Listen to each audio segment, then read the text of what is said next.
we are getting started with a collection of documents for the calculation related to ITR forms or a new taxpayer gathering information on filing process. If yes, then the recent notifications released by the CBDT might change the way you process information and maintain document for the filing of your ITR forms. Hello everyone, I am Saloni from Webtel. In this video, I will be sharing all the recent updates and changes made in the ITR filing process for the assessment year 2022 and 23 and how these changes are going to affect your ITR filing process. Before starting this video, I request you to subscribe to our YouTube channel Webtel Electrosoft to get regular compliance updates. So now let's talk about the new changes in our ITR forms as per the budget announcement or schema released by the Income Tax Department. As per the schema released by the Income Tax Department for the assessment year 2022 and 23, few changes are there in the ITR forms. First one is related to the residential status. As in the new ITR form, information related to the residential status has been expanded in case of resident and resident but not ordinarily resident. So here, assessee need to choose from the following conditions of the resident as well as in the case of resident but not ordinarily resident. So if you are going to select the resident option, then you need to select if you were in India for 182 days or more during the previous year, or if you were in India for 60 days or more during the previous year. Similarly, in case of resident but not ordinarily resident, you have been a non-resident in India in 9 out of 10 preceding years, or you have been in India for 729 days or less during the 7 preceding year. But in the old ITR form, residential status was required only in the case of NRI. And if we are going to file the ITRs through our WebbyTax software, then I will show you the screen where we have put the changes in our WebbyTax software. So if we talk about the residential status change, and if you are going to create the resident Patima assessee in WebbyTax software, then you will be able to see an option which is related to the residential status.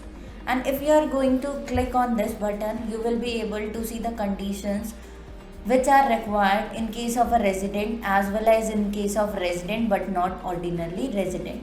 And then you can click on Save button. Now moving forward to our next change, which is related to the change in the capital gain. As in the case of a sale of land or building or any asset, the date of purchase or date of acquisition is mandatory while filing the ITRs. And if we talk about the change in our WebbyTax software, and if you are going to enter the details, income details in the computation page, and you are going to click on long-term capital gain or short-term capital gain, then here you will be able to see an option which is related to the date of sale and date of acquisition as well. Another change is also related to the details of the buyer. So if you are going to sell your property or if you are going to sell your land and building, then the buyer details are mandatory, and here you will be able to enter the details of the buyer like the PAN number of the buyer, Aadhaar number of the buyer, in case if the TDS has been deducted as per the section 194 IA. So this is all about the changes in our capital gain schedule. Now moving to the next change, which is related to a deemed dividend income. So as per the new change, assessee need to declare their dividend income as per the section 222E separately. So let's discuss about the section 222E. So as per the section 222E of the Income Tax Act, certain payments like loans and advances paid by closely held companies to their shareholder or beneficial owners holding not less than 10% of the voting right or any concern in which such shareholder is a member or a partner in the company, and their income will be treated as a dividend income. Similarly, distribution of company's profit on liquidation or otherwise to shareholders will also be treated as a dividend income as per the section 222E. And if we talk about the change in our WebTax software, and if you are going to enter the details in other sources, then here you will be able to see option which is related to the deemed dividend income. So here you need to enter the deemed dividend income as per the section 222E. Now moving forward to our another change, or you can say the important points related to the filing of ITRs. So first one is house property loss. So assessee can adjust their house property loss, or they can set off their loss from any other sources of income if their house property loss is up to 2 lakhs, and if it is above 2 lakh, then the balance has to be carried forward. And ITR 2 and other forms can also be filed in case of a loss from house property as per the applicability. Another option is related to the 234B and 234C interest. So if the tax liability of an assessee is more than 10,000 rupees, then they need to pay an advance tax of 90% before the filing of their return. And if they fail to do so, then they need to pay an interest as per the section 234B and 234C as well.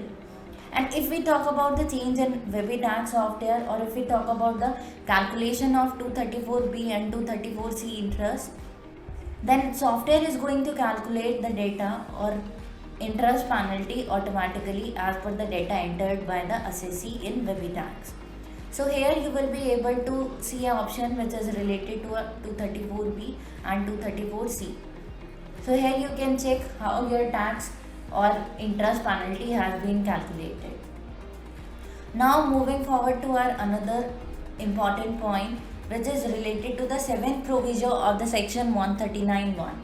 So as per the section 139(1), every assessee is required to file their ITR even if the income is below the taxable limit in few criteria, and the criteria has been discussed over here.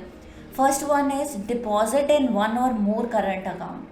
So if an assessee has deposited more than 1 crore in their current accounts, then they need to file an ITR no matter if their income is below the taxable limit. Second is expenditure on travel to foreign country. If an assessee has made a expenditure on traveling to a foreign country of rupees more than 2 lakh, then they need to file their ITR. And if they had paid the electricity bill of more than 1 lakh, then also they need to file an ITR. And if we talk about the important point which is related to the section 139(1) 7th proviso, then here we have provided an option which is related to the section 139(1) 7th proviso. Here the assessee need to select, are you filing return of income under 7th proviso to section 139(1). If yes, then here you need to select if you have deposited the amount more than 1 crore rupees in your current account, or if you have made 2 lakh rupees expenditure for the traveling to a foreign country, or if you have paid the electricity bill of more than 1 lakh. Another point is also mentioned over here which is related to the section 139(1) 7th proviso. Now firstly we need to discuss what is the fourth point, why it is mandatory. So the another conditions as per the section 139(1) 7th proviso are, if the total sales, turnover or gross receipt in case of a business exceeds rupees 60 lakh, or in case of the profession, if the income exceeds more than 10 lakh, then they need to file an ITR. An aggregate amount of TDS or TCS has been deducted or collected more than rupees 25,000, then they need to file an ITR as per the section 139(1) 7th proviso. So if we talk about the WebTax software, then here you need to enter the detail. You just need to select, and then you need to enter the amount which is related to if your total sale has been exceeded in the case of business, or if the total receipt has been increased in the case of a profession as well. So this is another important point while filing your ITR. Now another point is related to the new tax regime. So if a assessee opts for the new tax regime, most exemptions and deductions will not be available. Even the standard deduction which is provided to a salaried person will not be allowed if a person is opting for the new tax regime. And deductions like Chapter 6A deductions, 80C, 80D, 80G, etc. will also be not available as per the selection of your new tax regime. So if we talk about our Webby tax software, if you are going to file the return through Webby tax software, then your tax comparison will be there if you want to opt for the old or if you want to opt for the new. A tax comparison will be provided to you over here. As you will be able to see that as per the new regime, tax is also mentioned, and as per the old, the tax is also reflecting over here. So it depends on the assessee whether he want to opt for the new or whether he want to opt for the old regime. But as per the selection of your regime, your criteria will be there. Like if the assessee has opted for the new tax regime, then you will be able to see that deduction under section 16 is not available. The option has been hidden over here. Similarly, if we talk about the Chapter 6A deductions, then they will not be also available to the assessee as per the selection of the new tax regime.